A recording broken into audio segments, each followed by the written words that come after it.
Salut tout le monde et bienvenue à la chaîne.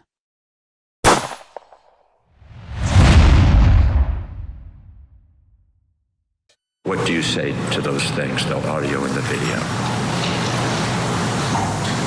They're horrible. They're disgusting.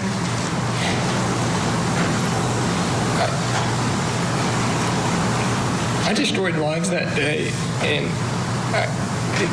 the people I loved, and I can't bring that back, and I can't fix this situation, and I'm sorry, and I know that'll never be enough.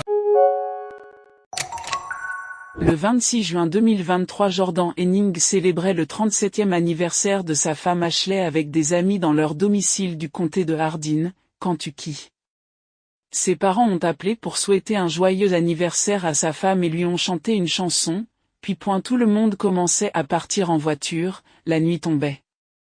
Après le départ des invités, une dispute a éclaté entre le couple, notamment au sujet du rangement d'un jeu aquatique.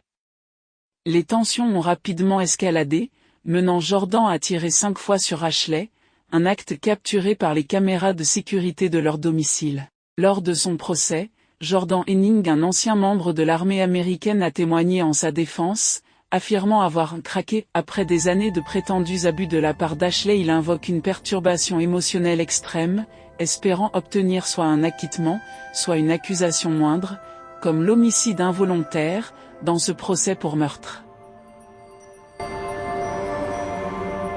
La défense de l'accusé a assuré qu'il avait souffert d'un trouble émotionnel extrême qui avait altéré son jugement.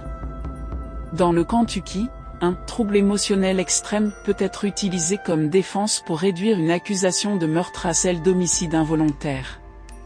Le docteur a soutenu que Jordan souffrait d'une perturbation émotionnelle extrême au moment des faits, altérant son jugement. De l'autre côté, les procureurs estiment que les preuves sont claires. Le moment fatal entre le couple a été capturé par une caméra. Le mari a tiré 5 balles sur sa femme après une violente dispute. Ils inculpaient donc Jordan de meurtre avec intention, soutenant qu'il nourrissait de la haine dans son cœur envers sa femme en raison de leur relation tendue.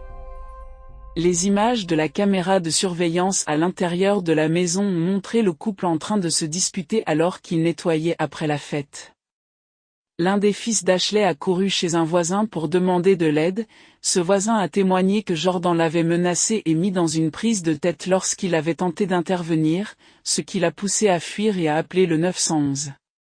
Les procureurs et la défense ont tous deux déclaré que le départ de voisin avait été un point tournant, poussant Jordan à saisir une arme à feu dans la chambre à l'étage et à la pointer sur Ashley. Le jury de 12 personnes a délibéré pendant 4 heures avant de déclarer Jordan coupable de l'infraction moins grave d'homicide volontaire au premier degré le 20 mars 2025, suggérant que les jurés aient pu se rallier à la revendication de Jordan selon laquelle il avait craqué, dans un moment de perturbation émotionnelle extrême, causée par des années de mariage toxique, comprenant des allégations de violence physique et de négligence émotionnelle. Jordan a été condamné à 20 ans de prison. La peine maximale pour cette infraction. Il doit purger 85% de sa peine avant de pouvoir être considéré pour une libération conditionnelle. Cette affaire a suscité des réactions mitigées. Certains proches d'Ashley estiment que le verdict était trop clément.